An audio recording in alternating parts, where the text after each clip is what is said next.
ओम नमः शिवाय। जय जीवंतिका माता की। प्रिय भक्तों, जीवंतिका देवी व्रत एक अत्यंत पुण्यदायक और संतान सुख को प्रदान करने वाला व्रत है, जिसे विशेष रूप से सावन मास की सप्तमी तिथि और सावन मास के हर शुक्रवार को रखा जाता है।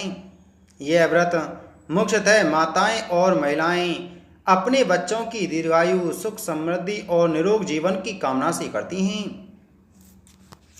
जीवंतिका देवी को जीवन देने वाली माता माना गया है।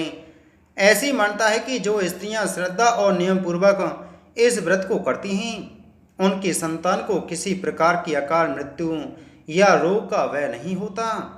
माता जीवंतिका का पूजन करने से परिवार में सुख शांति बनी रहती है। विशेष रूप से छोटे बच्चों की रक्षा के लिए माता की कृपा अचूक मानी जाती है। यह व्रत केवल संतान की रक्षा नहीं, बल्कि माँ के समर्पण और श्रद्धा का भी प्रतीक है। जहाँ एक माँ अपने बच्चों की भलाई के लिए यह व्रत और पूजन करती हैं। पांडव वंश में उत्पन्न एक सुशील नाम वाला राजा था। उसने बहुत प्रयत्न किए, लेकिन पुत्र नहीं हुआ। उसकी मुकेशी नाम की पत्नी सर्वगुणों से युक्त थी।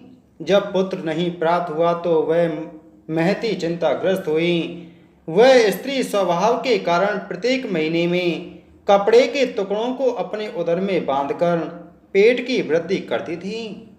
इस तरह साहस के कारण स्वप्रसूति के अनुसार मुकेशी गर्भिणी को खोजती रही। प्रारब्ध से पुरोहित की पत्नी को उसने देखा।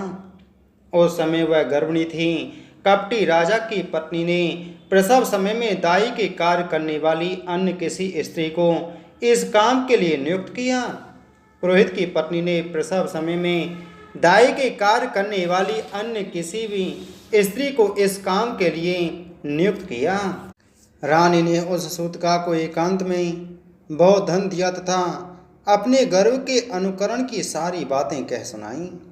राजा ने इधर अपनी पत्नी रानी को गर्भवती जानकर पुंसवन तथा सीमंतोन्नयन बड़े प्रसन्न मन से किया।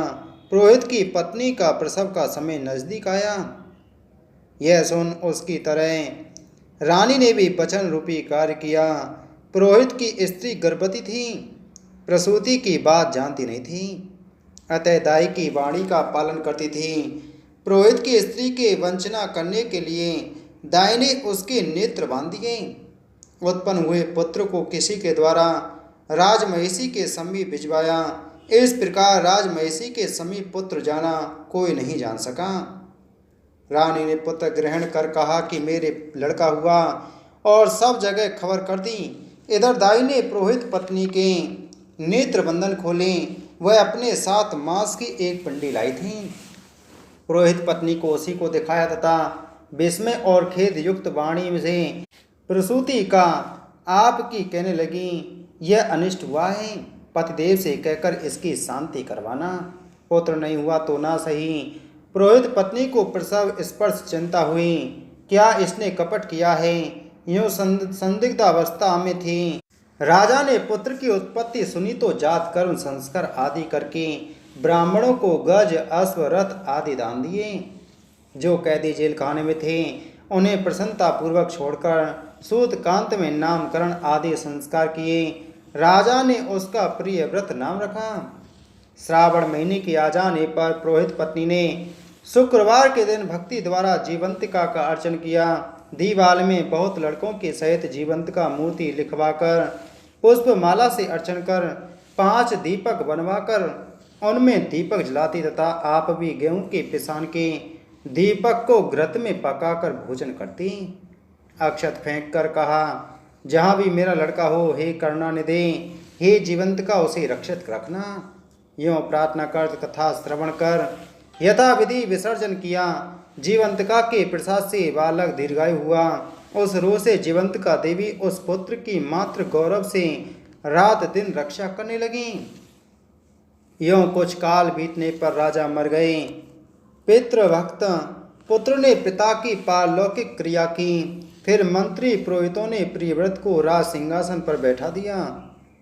उसने प्रजा की रक्षा तथा कुछ काल तक राज्य कर राज्य का भार वृद्ध मंत्रियों को दे पितृ ऋण से मुक्ति प्राप्त करने के लिए भक्ति द्वारा गया जाने की इच्छा की।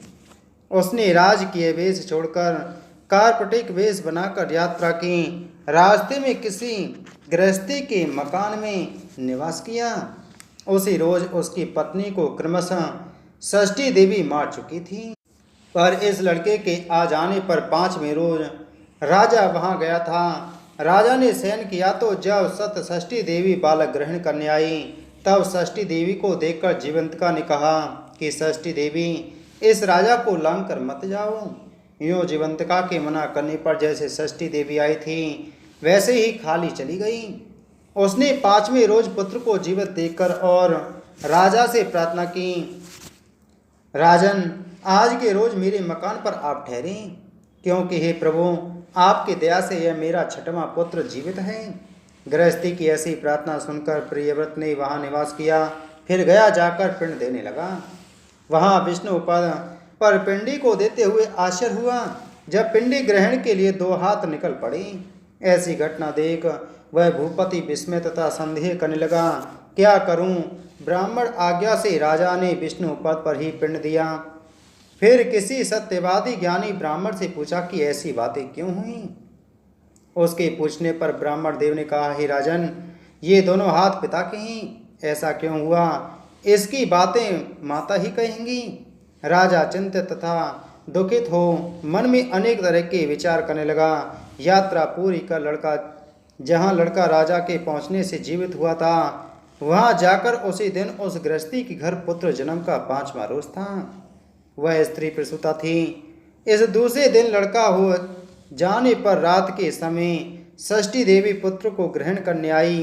षष्ठी देवी को जीवंतिका ने पुनः मना किया तो षष्ठी देवी जीवंतिका से कहने लगी, हे जीवंतिके, आपको इसकी क्या आवश्यकता रहती है तथा कौन सा व्रत माँ करती है जिस कारण आप रात दिन इसकी रक्षा करती हैं। षष्ठी देवी की ऐसी वाणी सुन जीवंतिका कुछ हंसती हुई कहने लगी, राजा भी रात दिन इस निमित्त की जानकारी के लिए जगा हुआ था, सोने का बहाना किए हुए था। उसी समय राजा ने दोनों की सब बातें सुनी।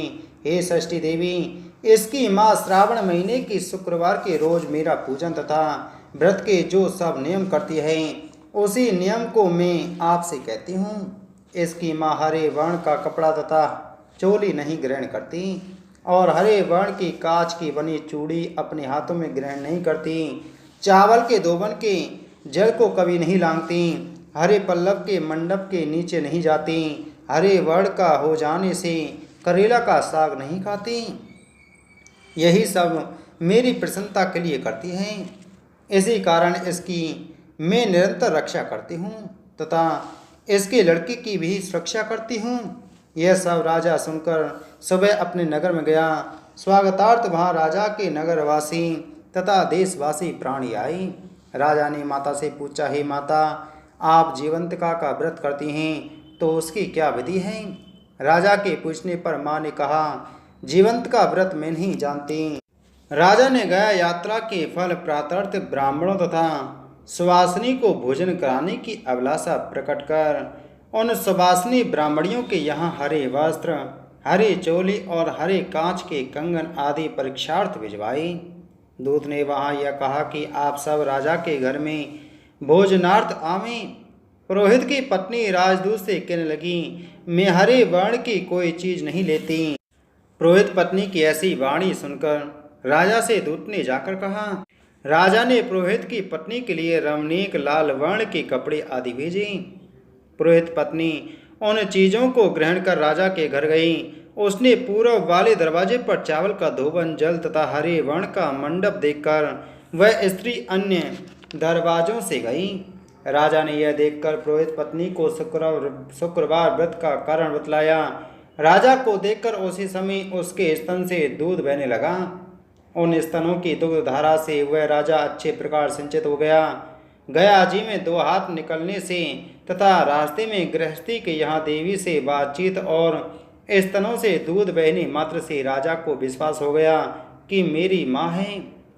राजा ने गृह में रक्षा करने वाली माँ के समीप जाकर बड़े विनय से पूछा, हे माता, भय मत करो।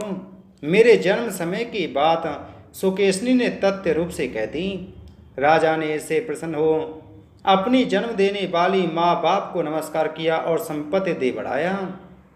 इससे दोनों बड़े आनंदित हो एक दिन रात में जीवंतिका से राजा ने प्रार्थना की कि हे जीवंतिका, मेरे जन्म देने वाले पिता हैं तो गया में क्यों दो हाथ निकले।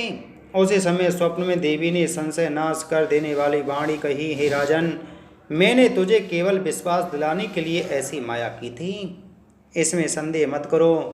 इस व्रत को करने मात्र से प्राणी सब इच्छाओं को प्राप्त कर लेता है।